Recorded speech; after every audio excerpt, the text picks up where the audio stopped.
नमस्कार। Study academy channel पे आपका स्वागत है। Welcome to study academy. अर्थशास्त्र टॉप सवाल, इकोनॉमिक्स के टॉप चुनिंदा सवाल का ये वीडियो है। अगर आप चैनल पे पहली बार आए हैं तो किसी भी परीक्षा के लिए स्टैटिक जीके और करंट अफेयर्स के लिए चैनल को सब्सक्राइब ज़रूर करें। और ये इंपॉर्टेंट टॉपिक है, किसी भी परीक्षा में जहाँ स्टैटिक जीके सामान्य ज्ञान जीके जीएस से सवाल रहते हैं उसमें इकोनॉमिक्स के सवाल ज़रूर रहते हैं, अर्थशास्त्र के सवाल ज़रूर रहते हैं। तो इस वीडियो में बात करेंगे अर्थशास्त्र टॉप जीके। देखिए, सभी टॉपिक जो जीके के टॉपिक्स है उसके सारे टॉपिक्स के मैं एक एक वीडियोस करा चुका हूँ हाल में। उन सभी वीडियोस को आप ज़रूर देखिए, जैसे इंडियन पॉलिटी, इतिहास, विज्ञान, ज्योग्राफी, उन सभी टॉपिक्स के मैंने आपको वीडियो कराए हैं, तो उस वीडियो को आप ज़रूर देखिए। तो इसमें बात करेंगे अर्थशास्त्र। वीडियो को अंत तक आप ज़रूर देखिएगा। तो चलिए शुरू करते हैं वीडियो को। पहला सवाल है, नाबार्ड यानी कि राष्ट्रीय कृषि और ग्रामीण विकास बैंक की स्थापना किस पंचवर्षीय योजना में हुई थी? ये पूछा जा रहा है कि कौन से पंचवर्षीय योजना में नाबार्ड की स्थापना हुई थी। इसका सही जवाब होगा ऑप्शन है छठे पंचवर्षीय योजना में, यानी कि 1980 से 1985 के बीच छठा पंचवर्षीय योजना जब चला था तब नाबार्ड की स्थापना हुई थी। National bank for agriculture and rural development इसका फुल फॉर्म है, राष्ट्रीय कृषि और ग्रामीण विकास बैंक। इसकी स्थापना हुई थी 12 जुलाई 1982 को। 12 जुलाई 1982 को इसकी स्थापना हुई थी। ठीक है। और कृषि ऋण और उससे जुड़े क्षेत्र तथा ग्रामीण इंफ्रास्ट्रक्चर के लिए जो फंड देना होता है ग्रामीण गतिविधियों के लिए, इसलिए इसकी स्थापना हुई थी। किस समिति के तहत इसकी स्थापना हुई थी? B Sivaraman committee. ये भी आप याद रखें कि बी सीवारामन कमेटी के तहत नाबार्ड की स्थापना हुई थी 1982 में। और अगर हम बात करें वर्तमान में तो इसके चेयरमैन कौन है? शाजी केवी अभी वर्तमान में नाबार्ड के चेयरमैन। हेडक्वार्टर इसका कहाँ है? मुंबई में है। ठीक है, मुंबई में है। बैंक के एस्पिरेंट भली बात ही जानते हैं नाबार्ड के बारे में, तो आपको भी जानना है। इकोनॉमिक्स का ये इंपॉर्टेंट क्वेश्चन है। आगे बढ़ते हैं। मानव विकास रिपोर्ट यानी कि ह्यूमन डेवलपमेंट रिपोर्ट कौन सी संस्था जारी करती है? ठीक है, ये पूछ रहा है कौन सी संस्था, तो इसका सही जवाब होगा option B UNDP, United Nation development programme, संयुक्त राष्ट्र विकास प्रोग्राम। तो यूएनडीपी जारी करती है मानव विकास रिपोर्ट। और इसकी स्थापना कब हुई थी? यूएनडीपी इसकी स्थापना हुई थी 1965 में। अब इसका हेडक्वार्टर कहाँ है? न्यूयॉर्क में। न्यूयॉर्क में इसका हेडक्वार्टर है यूनाइटेड नेशन डेवलपमेंट प्रोग्राम का। तीसरा सवाल है, भारत में राष्ट्रीय आय की गणना कौन करता है? यानी कि नेशनल इनकम की गणना करता है केंद्रीय सांख्यिकी संगठन यानी कि सीएसओ, सेंट्रल स्टैटिस्टिक्स ऑफिस, जिसका मुख्यालय कहाँ है? दिल्ली में है। तो भारत में राष्ट्रीय आय गणना करने का पहला प्रयास जो हुआ था, इसको अगर बताए तो ये दादा भाई नौरोजी ने किया था 1867 में, यानी कि नेशनल इनकम का जो गणना करना था। और अगर हम बात करें सीएसओ यानी कि केंद्रीय सांख्यिकी संगठन, तो इसकी स्थापना हुई थी 1951 में। किस मिनिस्ट्री के अंडर आता है ये? Ministry of statistics and programme implementation, सांख्यिकी मंत्रालय यानी कि मिनिस्ट्री ऑफ स्टैटिस्टिक्स और प्रोग्राम इम्प्लीमेंटेशन के अंडर आता है सीएसओ, केंद्रीय सांख्यिकी संगठन। और ये क्या होता है? राष्ट्रीय सांख्यिकी कार्यालय, एनएसओ, नेशनल स्टैटिस्टिक्स ऑफिस। चौथा सवाल है, निम्न में से कौन सा एक प्रत्यक्ष कर यानी कि डायरेक्ट टैक्स है? टैक्स दो तरह का होता है, इनडायरेक्ट और डायरेक्ट टैक्स। तो डायरेक्ट टैक्स कौन है? ऑप्शन डी आयकर यानी कि इनकम टैक्स, जो सबसे ज़्यादा आप सुनते हैं अक्सर न्यूज़ में। इनकम टैक्स ये डायरेक्ट टैक्स है। GST, custom duty, excise tax, ये सब इनडायरेक्ट टैक्सेस है। अगला सवाल है, पूरा मॉडल किसके द्वारा दिया गया था? पूरा मॉडल, ठीक है, तो ये दिया गया था। पहले तो आंसर बताता हूँ आपको। पूर्व राष्ट्रपति सर एपीजे अब्दुल कलाम ने पूरा मॉडल का ये दिया था।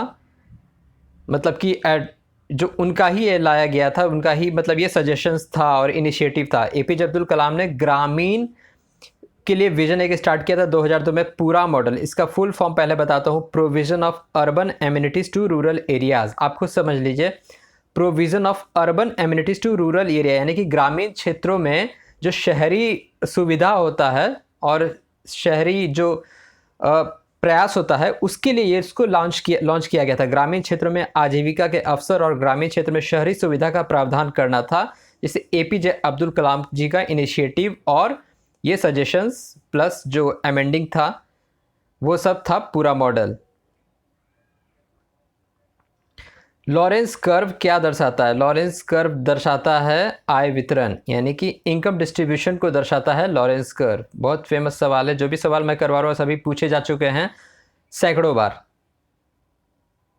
अगला सवाल, भारत में बैंकों का राष्ट्रीयकरण सर्वप्रथम किस वर्ष हुआ था? राष्ट्रीयकरण जो हुआ था सर्वप्रथम हुआ था 1969 में, 1969। 19 जुलाई 1971 को इंदिरा गांधी तत्कालीन प्रधानमंत्री ने 14 बैंकों का राष्ट्रीयकरण किया था। 14 पब्लिक सेक्टर बैंक का नेशनलाइजेशन किया था। फिर 1980 में 7 बैंकों का राष्ट्रीयकरण हुआ, और अभी वर्तमान में स्टेट बैंक ऑफ इंडिया यानी कि एसबीआई को मिला के भारत में कुल 12 सार्वजनिक क्षेत्र के बैंक हैं, यानी कि पब्लिक सेक्टर बैंक है, जो कि सेकेंड शेड्यूल ऑफ आरबीआई में आते हैं। ठीक है, तो 1969 पहला राष्ट्रीयकरण, 1980 दूसरा राष्ट्रीयकरण, 2017 में एसबीआई में उसके एसोसिएट्स बैंक और भारतीय महिला बैंक का विलय हो गया था। तो ये सब ईयर आप याद रखिए। SEZ यानी कि SEZ का पूर्ण संक्षेपण यानी कि फुल फॉर्म क्या होता है? इसका आंसर होगा option A, special economic zone. Special economic zone क्या होता है? एक ऐसा एरिया जहाँ की बिजनेस और ट्रेड लॉस अलग होते हैं देश में, अलग मतलब कुछ चुनिंदा जगहों से। देश में कुछ जो कॉमन जगह है उससे जो ट्रेड और बिजनेस के जो कानून होते हैं वो अलग होता है स्पेशल इकोनॉमिक जोन। ये बढ़ोतरी और एक्स्ट्रा बेनिफिट के लिए होता है स्पेशल इकोनॉमिक जोन। अगला सवाल है, आधुनिक अर्थशास्त्र का जनक किसे कहा जाता है? आधुनिक अर्थशास्त्र का जनक कहा जाता है एडम स्मिथ को। एडम स्मिथ जो कि स्कॉटिश इकोनॉमिक्स फिलोसोफर थे, उन्हें ही कहा जाता है modern economics, father of modern economics, Adam Smith. मानव विकास सूचकांक यानी कि HDI, ह्यूमन डेवलपमेंट इंडेक्स, 3 आयामों का मापक है। वो 3 आयाम कौन से हैं? इसका सही जवाब होगा ऑप्शन डी, शिक्षा, स्वास्थ्य और आय, यानी कि एजुकेशन, हेल्थ और आय यानी कि इनकम। तो ये तीनों, शिक्षा, स्वास्थ्य और आय, 3 मापक हैं मानव विकास सूचकांक के। करंट अफेयर्स में आपको पता होना चाहिए कि वर्तमान में भारत की रैंकिंग क्या है ह्यूमन डेवलपमेंट इंडेक्स में? 131 है। ठीक है, आपको याद रखना है। अभी ये रिपोर्ट आएगा अगस्त के समय, तो अभी वर्तमान में यही आपको याद रखना कि वर्तमान में भारत की रैंकिंग है 131 ह्यूमन डेवलपमेंट इंडेक्स में, काफ़ी नीचे है। निम्न में से कौन सी पद्धति राष्ट्रीय आय के मापन की पद्धति नहीं है? पूछ रहा है नहीं है। आय वृद्धि ये भी है, व्यय वृद्धि ये भी है, मूल्य वृद्धि ये भी है, ये नहीं है। ठीक है, तो आंसर क्या होगा? आंसर होगा निवेश वृद्धि। निवेश वृद्धि राष्ट्रीय यानी कि नेशनल इनकम का पैरामीटर्स नहीं है। आय वृद्धि, व्यय वृद्धि और मूल्य वर्धित वृद्धि ये सभी आते हैं। भारतीय रुपए का सर्वप्रथम किस वर्ष अवमूल्यन किया गया था? अवमूल्यन किया गया था भारतीय रुपए का सबसे पहले कब? 1949 में, 1949 में। और भारतीय रुपए का 3 बार अवमूल्यन किया गया है, 1949, 1966 और 1991 में। सेकेंड टाइम 1966, थर्ड टाइम 1991, 1991, और पहली बार था 1949 में भारतीय रुपए का अवमूल्यन। भारत में प्रथम खनिज नीति कब घोषित हुई थी? प्रथम खनिज नीति घोषित हुई थी 1951 में, 1951। आज़ादी और जब गणतंत्र हो गया था भारत, उसके बाद इसको लॉन्च किया गया था, मतलब ये घोषित की गई थी खनिज नीति। वर्तमान में सार्वजनिक क्षेत्र में कितने उपक्रम महारत्न की श्रेणी में है? मतलब कि कितने, पूछ रहा सवाल कि वर्तमान में कितने महारत्न कंपनी है भारत में? इसका सही जवाब होगा ऑप्शन है 12। ठीक है, इस चैनल पे एक वीडियो है महारत्न कंपनी, बहुत डिटेल वीडियो, आप उस वीडियो को जरूर देखें। ठीक है, उस वीडियो का लिंक नीचे डिस्क्रिप्शन में है। भारत की महारत्न कंपनी, तो वर्तमान में 12 महारत्न कंपनी है, 14 नवरत्न कंपनी है और 74 मिनी रत्न कंपनी है। देखिए, इन सब के पैरामीटर्स और क्राइटेरिया अलग अलग होता है, एक सवाल में बताना संभव नहीं है। तो वर्तमान में भारत में 12 महारत्न कंपनी, आप नाम तो जानते होंगे, SAIL, NTPC, ONGC, GAIL, BHEL, coal India, IOCL, HPCL, power finance, rural electrification, power grid, तो ये सब महारत्न कंपनी हैं। अगला सवाल है, केंद्रीय उपोषण बागवानी संस्थान अवस्थित है, यानी कि क्या पूछ रहा है? सेंट्रल इंस्टीट्यूट फॉर सब tropical horticulture, central institute of सब ट्रॉपिकल हॉर्टिकल्चर, CISH, यानी कि केंद्रीय उपोष्ण बागवानी संस्थान। इसका हेडक्वार्टर है लखनऊ में। ठीक है, लखनऊ में इसका हेडक्वार्टर है, केंद्रीय उपोष्ण बागवानी संस्थान, सेंट्रल इंस्टीट्यूट ऑफ सब ट्रॉपिकल हॉर्टिकल्चर। अगला सवाल है, वर्गीज कुरियन किससे संबंधित है? वर्गीज कुरियन संबंधित हैं श्वेत क्रांति से, यानी कि व्हाइट रिवॉल्यूशन। व्हाइट रिवॉल्यूशन जो कि दुग्ध क्रांति था। व्हाइट रिवॉल्यूशन कब जारी हुआ था? 1970 में, 1970 में। ठीक है। और भारत में मिल्क उत्पाद कहाँ होता है? जो ये होता है एक नेशनल डेयरी डेवलपमेंट बोर्ड कहाँ है? आनंद, गुजरात में, जहाँ अमूल बनता है। ठीक है। और वर्गीज कुरियन जो कि फ्लड, ऑपरेशन फ्लड के जनक हैं, इन्होंने शुरू किया था मिल्क रिवॉल्यूशन यानी कि श्वेत क्रांति। और नेशनल मिल्क डे कब मनाया जाता है? 26 नवंबर को। 26 नवंबर को राष्ट्रीय दूध दिवस मनाया जाता है। दिवस और थीम का भी वीडियो चैनल पे आपके लिए आता है, वो आप देख सकते हैं।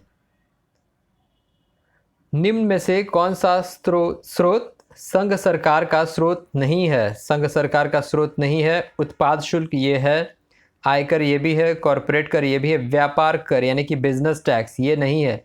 ऑप्शन डी इसका आंसर होगा। व्यापार कर कोई स्रोत नहीं है संघ सरकार का, यूनियन गवर्नमेंट का। द्वितीय पंचवर्षीय योजना का प्रारूप किसने तैयार किया था? द्वितीय पंचवर्षीय योजना पीसी महालनोबिस ने तैयार किया था। द्वितीय पंचवर्षीय योजना का कब हुआ था? ये हुआ था। द्वितीय पंचवर्षीय योजना कब हुआ था? इसका उद्देश्य था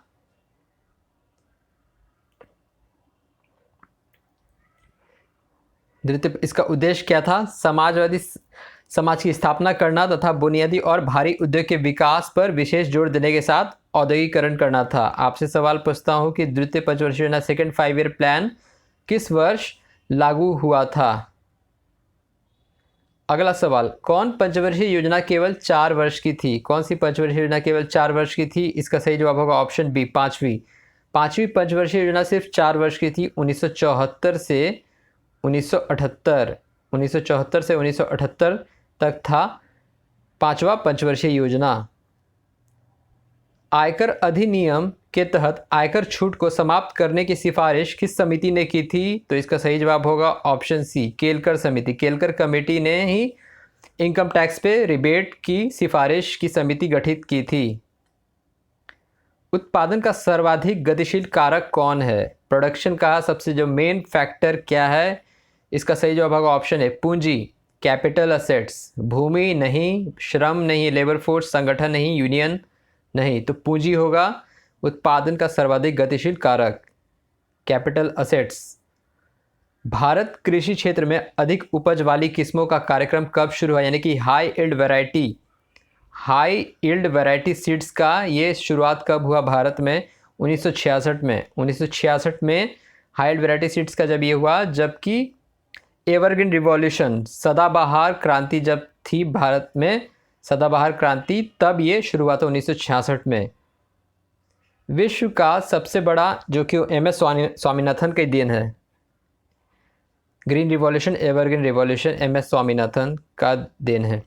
विश्व का सबसे बड़ा दुग्ध उत्पादन वाला देश कौन है? यानी कि मिल्क प्रोडक्शन में कौन है टॉप पे? भारत है। India is leading the top globally milk production country. 23 से 24%, माफ़ कीजिए 23 से 24% मिल्क प्रोडक्शन भारत करता है।